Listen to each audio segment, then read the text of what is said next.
जय जगन्नाथ जय श्रीराम बंधुगण आपण मानक मोर ये चैनल को स्वागत। बंधुगण सावित्री व्रतटी प्रत्येक सधवा नारी मानक पई एक गुरुत्वपूर्ण दिन अटे।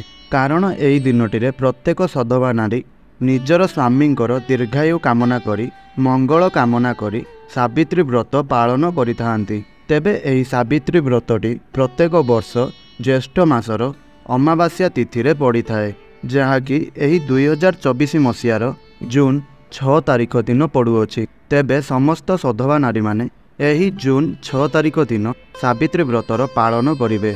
तेबे केउ माने सावित्री व्रत पालन करिवे आपण माने जानती। प्रत्येक सधवा नारी माने निजर स्वामी उद्देश्य रे एही सावित्री व्रतर पालन करिवे। सावित्री व्रतरे केउ रंगर साड़ी एवं चूड़ी पूजा करिवा शुभ होइताए। सावित्री व्रतरे नाली रंगर साड़ी एवं चूड़ी पूजा करा जाइताए। जदि आपण माता पार्वतींकर पूजा अर्चना करुछंती तेबे आपण सेथिरे कला रंगर शंखा पूजा करिपारिबे।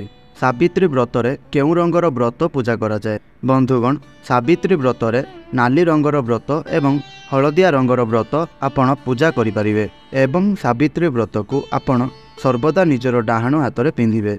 तेबे केउ देवादेवी को सावित्री व्रतरे पूजा करा जाइथाए। देवी सावित्री, माँ लक्ष्मी, माँ पार्वती एवं प्रभु नारायण एवं प्रभु शिव शंकर को यही सावित्री व्रत दिन पूजा करा जाइथाए। एहा व्यतीत जमराजंकु मध्य एही सावित्री व्रत दिन पूजा करा जाइथाए। कारण राजा सत्यवानंकर जीवन फेराई देइथिले धर्मराज जम। रानी सावित्री सेथिपई जम देवतांकु पूजा करिथिले। सेथिपई आपण मध्य चाहिए जमराजंकर एही सावित्री व्रत दिन पूजा मध्य करिपारिबे। आपणक स्वामींकर दीर्घायु कामना पई आपण निज स्वामींकर दीर्घायु कामना पई आपण जमराजंकर पूजा करिपारिबे। बंधुगण आमे कौन पाई सावित्री व्रत पालन करिताओ? स्वामींकर दीर्घायु कामना पई सावित्री व्रत पालन करा जाए। जणे सधवा नारी बंची थिबा पर्यंत हातरे शंखा सिंदूर रहिबा पई एही व्रत को पालन करिताए। तेबे आपण माने एही सावित्री व्रत दिन कौन खाइबा उचित? आपण माने सावित्री व्रतरे फल खाई पारिबे, आउ फल को जूस करी पी पारिबे, साकु पणा पी पारिबे, गजा मुग एवं गजा बूट खाई पारिबे। तेबे आपण एही सावित्री व्रतरे कौन न खाइबा उचित? केउ जिनिस गुड़िक सावित्री व्रतरे खाइबा बारण अटे? बंधुगण आपण एही सावित्री व्रत दिन कौनसी प्रकारर रंधा होइतिबा खाद्य, चा, कौनसी प्रकारर तरकारी, पियाज, रसुण, पिता, कषा, कोल्ड ड्रिंक्स इत्यादि खाद्य सबु खाइबा अनुचित अटे। केउठी सावित्री व्रत करा जाइथाए। बंधुगण अनेक स्थान रे बरगछर मूल रे सावित्री व्रत करा जाइथाए, किंतु जेउ स्थान रे एहार सुविधा न थाए सेमाने निजर घरे किंबा मंदिर रे मध्य सावित्री व्रत करिथांती। सावित्री व्रत घरे किपरि पूजा करा जाए? बंधुगण घरे शिଳରେ हलदी लगाई मांकर आखि, नाक, पाटी, मुह एही सब को करी प्रतिमूर्ति स्थापना करी पूजा करा जाए। किंबा घट स्थापना करी पैड़े देवींकर प्रतिमूर्ति स्थापना करी आपण पूजा करिपारिबे। सावित्री व्रतरे केते गुटी फल पूजा करा जाए? कौन रही एहार नियम? तो बंधुगण सबु प्रकारर फल पूजा करा जाई परिबो किंबा फल पूजा करा जिवो। आउ आपण 5टी फल मध्य पूजा करिपारिबे। सावित्री व्रतरे कौन कौन जरूरी होइताए? बंधुगण आपण माने जदि सावित्री व्रत करूछंती तेबे सावित्री व्रत पई गुआ, व्रत, अलता, सिंदूर, फल, साड़ी, अरुआ चाउल, दीप, आंबपत्र, फूल, हलदी, कौड़ी, बरकुली पत्र, दुब, बही, पित्तल थाली, माटीर कलश किंबा पित्तल कलशर आवश्यकता होइताए। सावित्री व्रतरे केतुटी गंठी रही थाए। सावित्री व्रत दिन प्रत्येक महिला माने सावित्री व्रतर धारण करिथांती। प्रत्येक सधवा नारी माने एवं सेमाने जो व्रत धारण करिथांती सेही व्रतरे 7टी गंठी पड़ी थाए, जहाकू नारी माने धारण करिथांती। व्रत को हलदी रे बुड़ाई बा हलदिया रंगर करी ताकू धारण करा जाय थाए। सावित्री व्रतरे आपणकर बाप घरु बा निजर बाप घरु भार आसीबा उचित ना अनुचित होइथाए? तो बंधुगण सावित्री व्रतटी स्वामी पई करा जाय थाए। तेबे सावित्री व्रतर समस्त पूजा सामग्री आपण निज स्वामींकर घरु आनी पूजा करिबा उचित। माने आपण निजर ससुरंक घरु आनी पूजा करिबा उचित। निजर बापांकर सामर्थ्य ठारू अधिक जदि आपण तांको कष्ट देई सावित्री व्रत पालन करूछंती ତେବେ ଆପଣଙ୍କର ସେଥିରେ ଆପଣଙ୍କ ସ୍ୱାମୀଙ୍କର ଅମଙ୍ଗଳ ହୋଇଥାଏ। ଯଦି ଆପଣଙ୍କ ବାପଘର ଲୋକଙ୍କର ସାମର୍ଥ୍ୟ ଥାଏ ଏବଂ ସେମାନେ ସ୍ୱଇଚ୍ଛାରେ ନିଜର ଖୁସିରେ ଆପଣଙ୍କୁ ଭାର ଦେଉଛନ୍ତି, ତେବେ ସେଥିରେ କିଛି ଅସୁବିଧା ନଥାଏ, ଆପଣ ସେସବୁକୁ ଗ୍ରହଣ କରିପାରିବେ। ମାତ୍ର ଯଦି ଆପଣଙ୍କ ବାପଘରର ସାମର୍ଥ୍ୟ ନଥାଏ, ସେମାନେ ଅତ୍ୟନ୍ତ କଷ୍ଟ କରି ନିଜ ଉପରେ ଅନେକ ଚିନ୍ତାର ଭାର ରଖି ଆପଣଙ୍କୁ ସାବିତ୍ରୀ ଭାର ଦେଉଛନ୍ତି, ଆଉ ଆପଣ ସେହି ଭାରରେ ଆପଣଙ୍କ ସ୍ୱାମୀଙ୍କ ପାଇଁ ପୂଜା କରୁଛନ୍ତି, ତେବେ ଏହାଦ୍ୱାରା ଆପଣଙ୍କ ସ୍ୱାମୀଙ୍କର ଅମଙ୍ଗଳ ହୋଇଥାଏ। ତେଣୁ ଆପଣ ସର୍ବଦା ଚେଷ୍ଟା କରନ୍ତୁ ଆପଣଙ୍କ ବାପଘର ଉପରେ କୌଣସି ପ୍ରକାରର ଚିନ୍ତା ବା ଭାର ନ ଦେବା ପାଇଁ।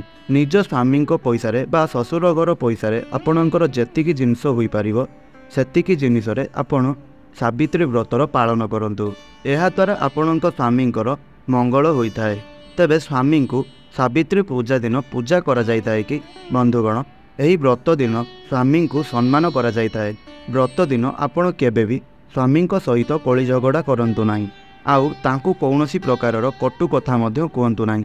ଏମିତିରେ ମଧ୍ୟ ଆପଣ କୌଣସି ଦିନରେ ବି ଆପଣ ନିଜର ସ୍ୱାମୀଙ୍କ ସହିତ କଳି ଝଗଡ଼ା କରିବା ଉଚିତ ହୋଇନଥାଏ, କିମ୍ବା ସ୍ୱାମୀଙ୍କୁ ଅସମ୍ମାନ କରି କଟୁ କଥା କହିବା ଉଚିତ ନୁହଁ। କାରଣ ସ୍ୱାମୀ ଆମର ଦେବତା ଅଟନ୍ତି। ସ୍ୱାମୀଙ୍କୁ ଅସମ୍ମାନ କରିବା ଦ୍ୱାରା ସ୍ୱାମୀଙ୍କର ଅମଙ୍ଗଳ ହେବା ସହିତ ଆପଣମାନେ ପାପର ମଧ୍ୟ ଭାଗୀଦାର ହୋଇଥାନ୍ତି। ମାତ୍ର ବ୍ରତ ଦିନ ସ୍ୱାମୀଙ୍କର ପୂଜା କରାଯାଏ ନାହିଁ, ଆପଣ କେବଳ ସ୍ୱାମୀଙ୍କର ଆଶୀର୍ବାଦ ନେଇପାରିବେ। ବ୍ରତ ଦିନ କ'ଣ କରିବା ଉଚିତ ନୁହଁ? ବ୍ରତ ଦିନ ଆପଣ ଏବଂ ଆପଣଙ୍କର ସ୍ୱାମୀ ଦୁହେଁ ଶାରୀରିକ ସମ୍ପର୍କ ରଖିବା ଉଚିତ ନୁହଁ, ଆଉ ହାତରୁ ଚୁଡ଼ି କାଢ଼ିବା ଅନୁଚିତ ଅଟେ।